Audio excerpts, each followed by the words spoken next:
ونحن على ذلك لمن الشاهدين والشاكرين. معزز سامعین کرام، قبلہ قاری رضا محمد صاحب اور دیگر مردی مسجد جتنے بھی نمازی ہو، السلام علیکم ورحمۃ اللہ وبرکاتہ. اللہ تبارک و تعالیٰ نے اپنی کار ابتدا قرآن مجید، قرآن حمید، برہان الرشید کو اس مقدس رات کے اندر نازل فرمایا. اے جڑی لیلۃ القدر کی رات گزر رہی ہے، اے اندر نازل فرمایا. تے کوئی عاشق صادق اے ترجمانی اس طرح کرتا ہے، میرے نام مل کے پڑھو گے ذوق بڑھے گا، کلام بھی یہ مشکل نہیں.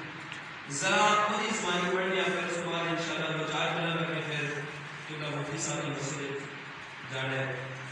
تے بابا جی سانو ایسی دس کے سن حاضری شاضرہ نے جو ختم ہو گئے تھے، جنہ رسول اللہ ذکر کرنا ہے تو پھر اتنے حاضری نہیں ہوتی. حاضری پاڑی خدا دی اور خدا دے رسول دی بارگاہ میں ادو ہی لگے گی جدو تسی اپنا سر تن دے نال جدا کر کے حضور نبی کریم صلی اللہ علیہ وسلم دی عزت اور ناموس واسطے یا قرآن دی عظمت اور عزت واسطے پیش کرو گے تو پھر کوئی بندہ کہے گا کہ ہاں اس پاڑی حاضری لگی ہے. اور آئی تسی صادق ہو گئے ہو اپنی گل کے اندر حضور کہ تسی آج صحیح حاضری لوا دیتی ہے. ویسے اے نہیں ہوتا کہ 5-10 منٹ بیان کر دیتا تو نہیں، اللہ تعالیٰ معاف کرے اس طرح کی حاضری نہ ہی کسی کی لگ سکتی ہے تو نہ ہی اس طرح کی کوئی حاضری لوا سکتا ہے. عاشق صادق کی زبانی ذرا سننی ہے، میرے تو میرے نال پڑھنا ہے. قرآن میں میرے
جگہ ہے کے کوئی لوگ چوہے یارہ نہیں منن گے تے کوئی پائتن پاک نہیں منن گے. اے بڑی ایک اہم عقیدے کی گل شاعر نے کی تھی اور ساری نے ترجمانی قرآن کو کی تھی کہ حضور نے فرمایا فاطمہ بنت منی، فاطمہ میرے جگر کا ٹکڑا ہے. انہوں نے شعر میں بیان کیا اے جو مسائل سارے نے دیس سے کھلا کے نہ مسئلے نے جمع کر کے شعر میں مسئلہ حل کرتا ہے. کیسے مولا علی نے کیا الحمدللہ مننے ہیں تے چوہے یاراں نے مننے ہیں تے چوہے یاراں نے بھی مننے ہیں تے پائتن پاک نے بھی مننے ہیں. حضرت سارے نو اسی مننے ہیں. حضور نبی کریم صلی اللہ علیہ وسلم نے سارے صحابہ دا عزت کرنے ہیں. حضور دی جتنی اہل بیت جیسے ساریاں دا احترام کرنے ہیں. حضور دے جتنے ازواج مطہرات نے سارے دا احترام کرنے ہیں. اے اندر شاعر کہندا ہے کوئی چار کا ہے ملک کوئی پنج کا ہے دشمن سب کا ادب کرے جو مدنی کا اشارہ ہے. سب کا ادب کرے جو مدنی کا اشارہ ہے. قرآن میں بیان پروردگار ہے میرے نبی پہ سارا دار و مدار ہے. معزز سامعین، اللہ صلی حضور نبی کریم صلی اللہ علیہ وسلم دی بارگاہ عالیہ کے اندر نذرانہ عقیدت پیش کرنے کے بعد اللہ تبارک و تعالی نے اپنی لائق کتاب جن اندر کوئی شک کی گنجائش نہیں، سب تو پہلے اللہ تعالی نے فرمایا الف لام میم اور اے حروف مقطعات نے انہاں دا ترجمہ یا اللہ جانتا ہے یا اللہ دا حبیب جانتا ہے. یا اللہ تعالی کی عطا دے نال او لوگ جڑے اللہ دے اور اللہ دے رسول دے محبوب بندے نے وہ جانتے ہیں. باقی انہاں لفظ کا ترجمہ جانتا کوئی نہیں. ایسا تو کہ اللہ تعالی نے فرمایا ذالک الکتاب لا ریب فیہ. ایسا تو مالک کا بیان کرتا ہے کہ ذالک جڑا اس میں اشارہ ہے اس اپنی پنجابی زبان میں اس میں اشارہ کرنا ہے وہ جڑا شخص کھڑا ہے نا وہ بڑا ایماندار ہے. اس طرح سے اپنے پنجابی لہجے کے اندر ہر زبان کے اندر اسماء اشارات پائے جاتے ہیں.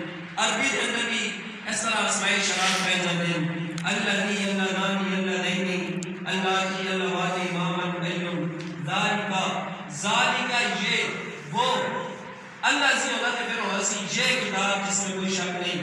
لیکن اللہ تعالیٰ نے فرمایا ذالک الکتاب لا ریب فیہ یہ وہ کتاب ہے کہ جس میں کوئی شک کی گنجائش نہیں ہے. ذالک اس میں اشارہ دور واسطے ہوتا ہے اور ماں نے فرمایا کہ دور دا اس میں اشارہ اللہ تعالیٰ نے استعمال کیوں کیتا ہے اس وجہ تو کہ کتاب دی عظمت اور بلندی کا پتہ چلے کہ اتنی بلند پایا کتاب ہے کہ جس اندر کوئی شک نہیں. اور اندر حضور نبی کریم صلی اللہ علیہ وسلم کی زبانی اللہ تعالیٰ نے اے ارشاد فرمایا ہے انا انزلناہ فی لیلۃ القدر بے شک ہم نے قرآن کریم کو لیلۃ القدر میں نازل کیا. اب لیلۃ القدر کے متعلق حضور نبی کریم صلی اللہ علیہ وسلم نے رمضان کے پہلے عشرے کا اعتکاف فرمایا تو آپ نے فرمایا میں نے پہلے عشرے کے اندر اس رات کو نہیں پایا. پھر حضور نے اس رات کی تلاش میں دوسرے عشرے کا اعتکاف فرمایا تو پھر آپ نے فرمایا کہ میں نے دوسرے عشرے میں بھی اس کو نہیں پایا. پھر حضور نے اس رات کی تلاش میں تیسرے عشرے کا اعتکاف فرمایا تو جب آپ نے تیسرے عشرے میں اس کو پا لیا تو اسی طرح جس طرح ہم آج اعتکاف کرتے ہیں مسجد میں کپڑا لگا کر حضور بھی اسی طرح بیٹھے ہوئے تھے تو حضور نے اس طرح پردہ ہٹایا فرمایا آؤ میرے صحابہ میں تمہیں اس رات کے بارے میں بتا دوں کہ یہ لیلۃ القدر کون سی رات ہے. تو دو شخص آپس میں جھگڑ گئے تھے تو حضور ان کا معاملہ حل کروانے لگ گئے تو اللہ تبارک و تعالیٰ کی مرضی کے مطابق حضور نبی کریم صلی اللہ علیہ وسلم کے ذہن سے اس بات کو ہٹا دیا گیا کہ حضور لیلۃ القدر کا بتانے لگے تھے. پھر حضور نے نہیں بتایا تو اس رات کو پوشیدہ رکھ دیا گیا. لیکن حضور نبی کریم صلی اللہ علیہ وسلم نے فرمایا اس رات کو اگر تلاش کرنا ہو تو پھر آخری عشرے کی تار راتوں میں مسجد کے اندر اعتکاف کر کے عبادت کر کے تم اس رات کو حاصل کر لو. کوئی بھی تار رات ہو سکتی ہے.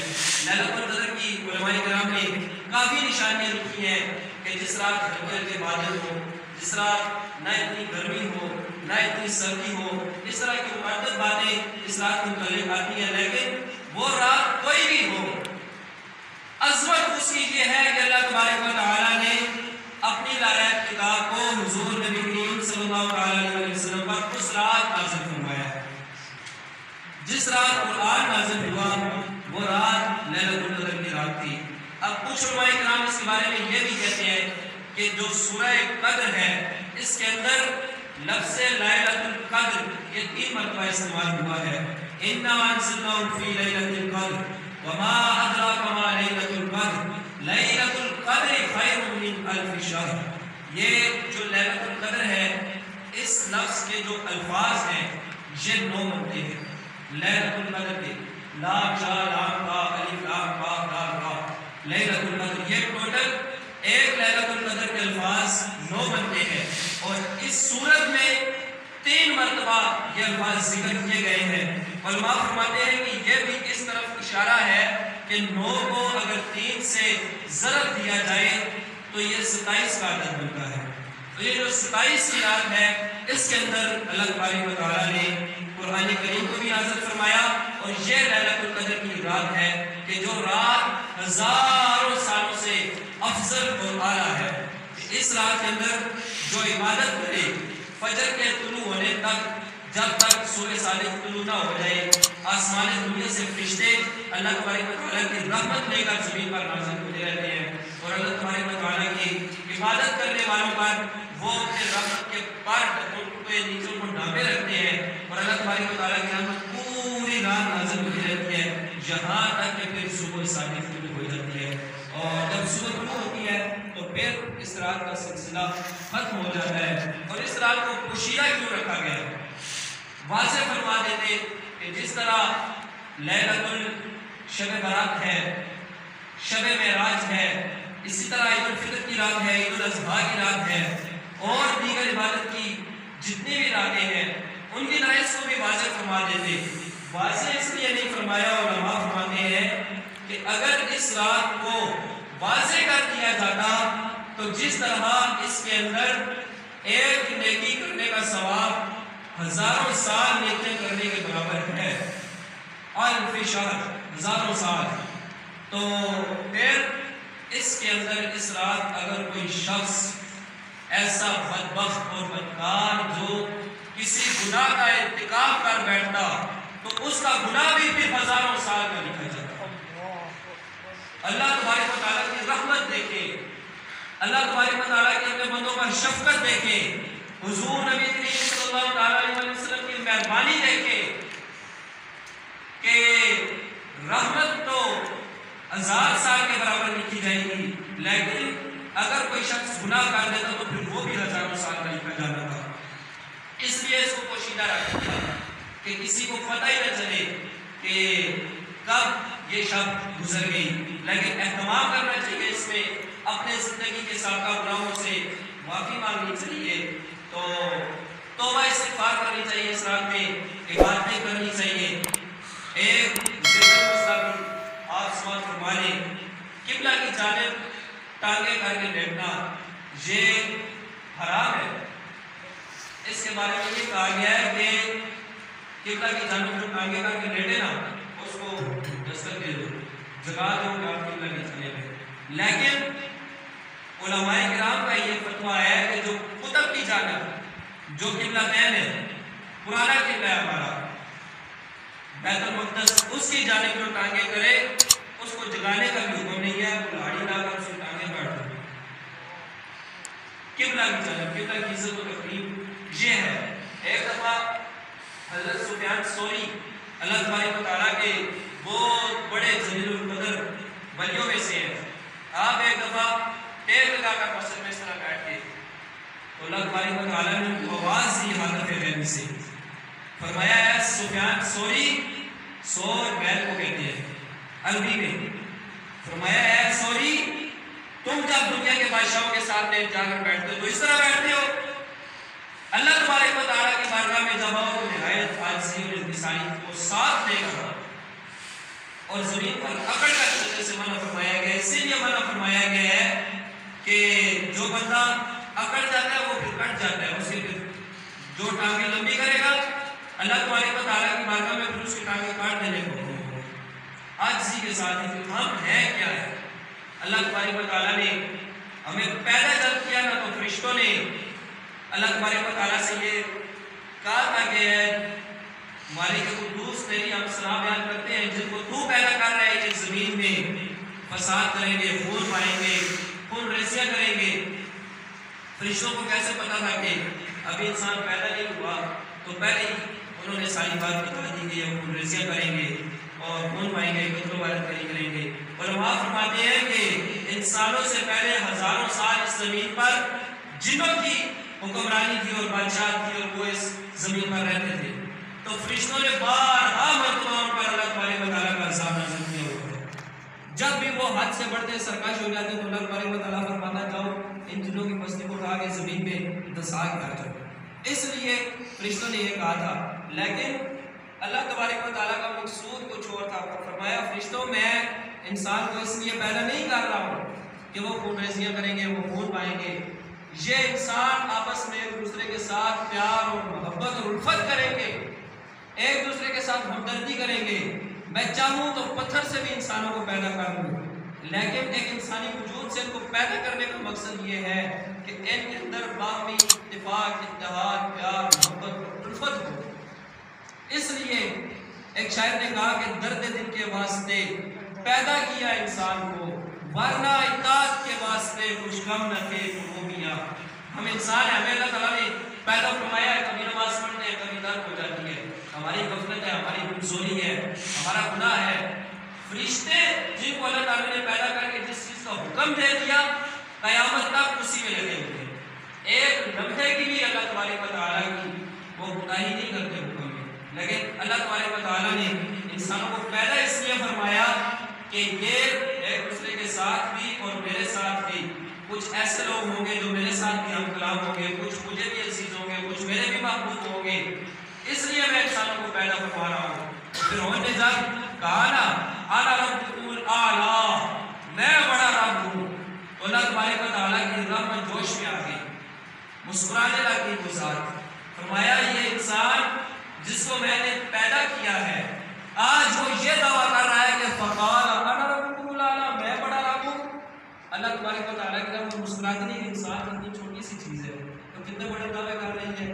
لیکن جب فرعون حضرت موسیٰ علیہ السلام کے مقابلہ میں آ کر کھڑا ہو گیا نا، اس نے کہا نہیں بس اب بات ختم ہے، یا آپ کی حکومت رہے گی یا میری حکومت رہے گی، میں آپ کا سر تن سے جدا کر دوں گا، میں آپ کو نہیں چھوڑوں گا۔ تو اللہ تبارک و تعالیٰ نے اسے دریا میں غرق کر دیا اور ایسا عبرت کا نشانہ بنایا کہ رہتی دنیا تک کوئی بھی بندہ اللہ کے نبی کے ساتھ ٹکر میں کھڑا نہ ہو۔ میں جو میرے محبوب بندوں کے ساتھ، مجھے جو مرضی ہے تم کہو، تم خدا ہونے کے دعوے کرو، جو مرضی ہے تم کرو، میں تمہیں چھوڑ دوں گا، لیکن کسی بھی میرے محبوب بندے کے ساتھ ہلکی سی بھی تم نے ٹکر کی تو میں تمہیں غرق کر دوں گا۔ اس دور کے اندر حضور نبی کریم صلی اللہ علیہ وسلم کی عزت اور ناموس کا جب مسئلہ بنا تو بعض ہمارے لوگ دم دما کر چھپ گئے، بھاگ گئے اور بڑا ڈر گئے۔ انہوں نے کہا جی اب ایسے ہو جائے گا، ویسے ہو جائے گا، ملک کا یہ نقصان ہو جائے گا، وہ ہو جائے گا۔ لمبی چوڑی بات نہیں میں کرتا، حضرت صاحب کی مسجد ہے تو پچھلے سال یہ تھا کہ یہ دن ہمارے جیلوں میں گزرے تھے، پورا رمضان ہمارا جیلوں میں گزرا، تراویح وہاں پہ ہوئی، سارا کچھ وہاں پہ ہوا۔ آپ کو پتہ ہے کم و بیش لوگوں کی گرفتاریاں ہوئی اور 8-8 9 ماہ کے بعد وہ لوگ رہا ہوئے۔ تو جن لوگوں نے اللہ کے حبیب کے ساتھ ٹکر کی تھی اس سال جب رمضان سے پہلے ان کا تخت الٹ گیا۔ اللہ تبارک و تعالیٰ نے یہ تو ہے نا کہ آپ ہمیں قتل کر دو، ہم پر گاڑیاں چلا دو، کوئی مسئلہ نہیں ہے، لیکن جس کی عزت اور ناموس کے لیے ہم باہر نکلے ہوئے ہیں وہ ذات بھی تو ہے نا۔ حضور نبی کریم صلی اللہ علیہ وسلم کی عزت اور ناموس کے لیے جو لوگ نکلے تھے، جنہوں نے ان پر تشدد کیا تھا، اس سال رمضان نہیں آیا، پہلے وہ جناب ان کی حکومت کا تخت الٹ گیا۔ اور مسیح کی بات میں آپ کو بتاتا ہوں، یہ ہمارا اسلامی جمہوریہ جو پاکستان ہے، اس میں ایک شعر مجھے یاد آ رہا ہے، گاڑیوں کے پیچھے لکھا ہوتا ہے کہ بخت کے تخت سے یک لفظ اتارا ہوا شخص، تم نے دیکھا ہے کبھی جیت کے ہارا ہوا شخص؟ صبح ہوتے ہیں تو ہمارے وزیر اعظم صاحب ہوتے ہیں، جب رات کے 12 بجتے ہیں تو وہ قوم کے سامنے چور ڈکلیئر ہو جاتے ہیں اور سرکاری سطح پر ہو جاتے ہیں، اور صبح جن کے ٹرائل عدالتوں میں چاکلے ہوتے ہیں کہ جن پر منی لانڈرنگ ہے، فلاں ہے، میں ساری جماعتوں کا میں طریق لبائی کے ساتھ میرا تعلق ہے الحمدللہ، کسی بھی طریقے کے ساتھ میں وہ بستہ نہیں بنا، میں نے ان کی حکومت کو خوش ہونا، ان کی سارے گستاخ رسول ہیں۔ حضور نبی کریم صلی اللہ علیہ وسلم کی عزت اور ناموس کا جب مسئلہ آیا، آصف علی زرداری ہو، نواز شریف ہو، عمران خان ہو، کسی نے بھی اسٹینڈ نہیں لیا۔ تو جو ہمارے صبح چور تھے، رات کو 12 بجے کے بعد انہوں نے ان کو ٹائی کوٹ پہنا کے وزیر اعظم بنا دیا۔ یہ ہے کہ حضور نبی کریم صلی اللہ علیہ وسلم کی عزت اور ناموس کے ساتھ جو لوگ کھڑے نہیں ہوئے، قبلہ بابا جی فرما گئے تو انہیں اتنے بھی رونا، اور قبرہ میں بھی رونا، اور حشر میں بھی رونا، اور جنہیں یار خرید نہ کیتا مولوی ہوندیا بندے، دووے جانی ایتھے اتھے انہوں نے پیڑے کھلے، اور جنہیں یار خرید زا کیتا کتھ نہ ہوندیا بندے، دووے جانی ایتھے اتھے انہوں نے بلے بلے بلے، اما آنی ہے